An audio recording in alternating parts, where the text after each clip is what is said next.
Pán Ševčík, tak videli sme vyše trojhodinový výbor pre obranu a bezpečnosť, vypočutie pána Zuriana. Presvedčil vás pán Zurian? Mňa určite, pretože ho poznám z predchádzajúcej praxe. Je to špičkový odborník, čo sa týka policajnej práce, hlavne operatívy. Vo svojej činnosti bol vždy rozvážny, to znamená, že vedel veľmi dobre vyhodnotiť tú operatívnu situáciu, ktorou sa zaoberal a myslím si, že bude to chlap na správnom mieste.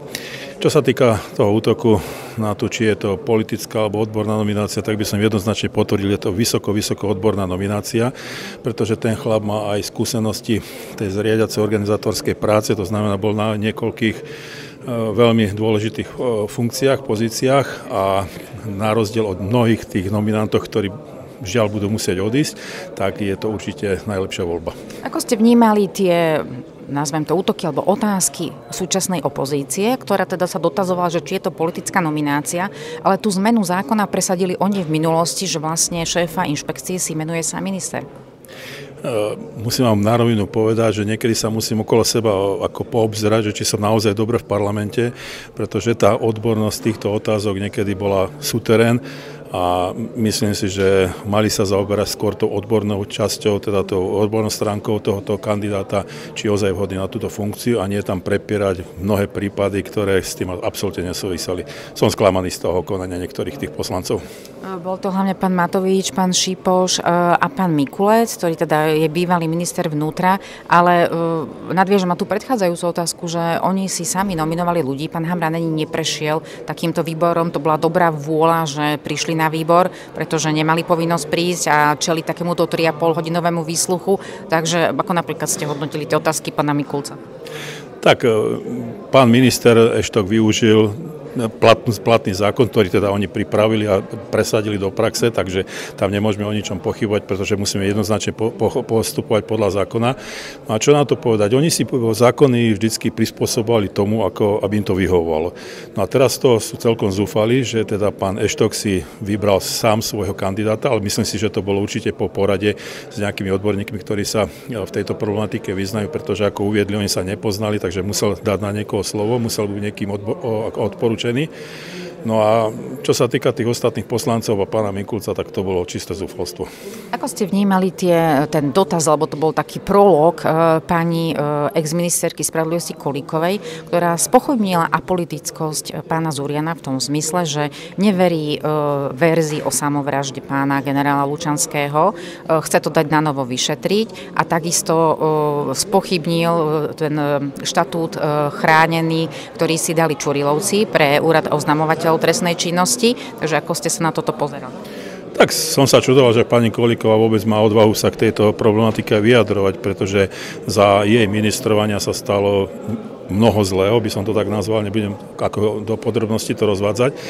A určite, čo sa týka toho zákonu ohľadne ochrany oznamovateľa proti spoločenskej činnosti, tento zákon bol čisto zneužitý, pretože to bolo vidno, že to bolo šité horúcou ihlou na poslednú chvíľu, teda tesne pred zmenou vlády. A musím povedať, že teraz čo má prednosť? Trestne stíhaní policajti a vysporiadať sa s ich služobnou činnosťou, teda podľa zákona postaviť mimo výkon služby, alebo ich nejakým spôsobom ochraňovať. Tiež mi tam vadí mnoho vecí, napríklad ako môže byť policajt oznamovateľom trestnej činnosti alebo proti spoločenskej činnosti, keď je to jeho úlohou, je to jeho povinnosťou, má to dokonca v popise pracovnej činnosti. To je jedna vec. Druhá vec, je to aj trošku v rozpore s zákonom o služobnom pomere, pretože policajta nie je tak ľahko vyhodiť z práce alebo nejakým spôsobom ho perzekuovať, pretože tam je to striktne stanovené, akým spôsobom sa môžeme napríklad s policajtom rozlúčiť. No a potom, čo sa týka tej protispoločenskej činnosti, na koho to oznamovali, veď všetci tí nadriadení funkcionári až po ministra boli ich ľudia, ja by som povedal, že z jedného cesta. Takže tiež je tam veľa pochybností o využití tohto zákona. Sú také šumy, ktoré keď sa potvrdia, neviem, že Čurilovci prišli na inšpekciu a zobrali si tam nejaké spisy protiprávne. Pokiaľ by to bola pravda, aké by mali byť prvé kroky nového šéfa inšpekcie? Tak mal by jednoznačne dosiahnuť to, čo má byť na inšpekcii, niekde na inšpekcii a tieto spisy vrátiť naspäť a ako sám uviedol, zriadiť ten vyšetrovací tím, aby sa zaoberal touto protispoločenskou alebo teda protiprávnou činnosťou a skutočne začať tvrdo vyšetrovať konanie týchto Čurilovcov. Lebo nie je to protiprávne vydať spisy niekomu, kto je trestne stíhaný, čo Čurilovci sú? Je tam veľa otázok a veľa tých protiprávnych konaní samotného vedenia ministerstva vnútra, teda, že povolili napríklad, aby ten Ďurka išiel na šéfa, alebo teda na funkciu, na inšpekciu, a kde ako z hľadiska toho, že inšpekcia nie len, že vyšetruje ako protispoločenské konanie tých policajtov, ale ona vedie aj svoju takú evidenciu poznatkov o protiprávnom konaní policajtov, z ktorých sa potom napríklad robia preverovacie alebo kriminálne spisy a sa to preverujú, tieto poznatky. Takže aj toto možno bolo záujmom týchto ľudí, aby sa dostali aj k týmto poznatkom, ktoré ešte viac menej sa len preverujú.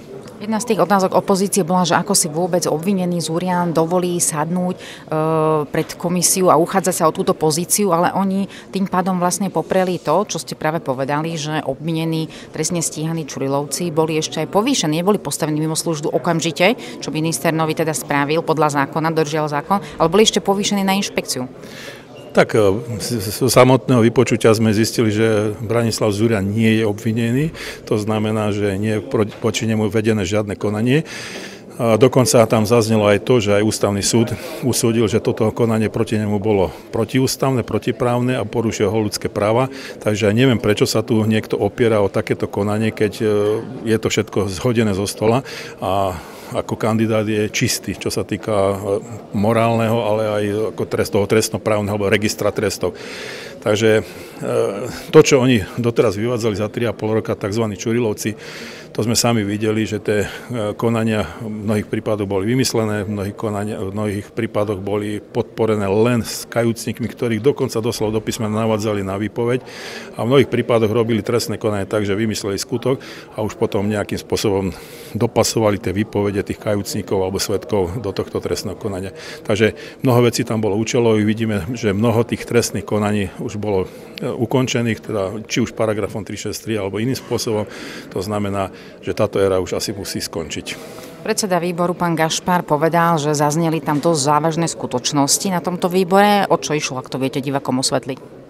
Tak, ja by som ako povedal tak, že sa zabrdlo do vecí, do ktorých sa vôbec nemalo zachádzať a neotvára tam tie kauzy, ktoré sú ešte napríklad živé alebo sa týkajú tých Čurilovcov. Malo sa tam ísť čiste len na tú odbornú stránku tohto kandidáta, jeho vzťahu k tomu vyšetrovaniu, k pohľadu na tieto veci, čo sa dejú v spoločnosti a samozrejme, že nepral by som tam nejaké osobné animozity, ktoré tam prebehli medzi jednotlivými účastníkmi a bolo to celkom trápne. On mal na mysli ten osobný vzťah pána Čurilu a pána Petra Petrova alias Tigra. Tieto veci zazneli už aj na výsluchoch na špecializovanom trestnom súde, kde pán Zurian vypovedal, aj iní policajti, ktorí hovorili o tom, že aký mali vzťah, že mu by bolo očkovanie prednostné počas pandémie koronavírusu.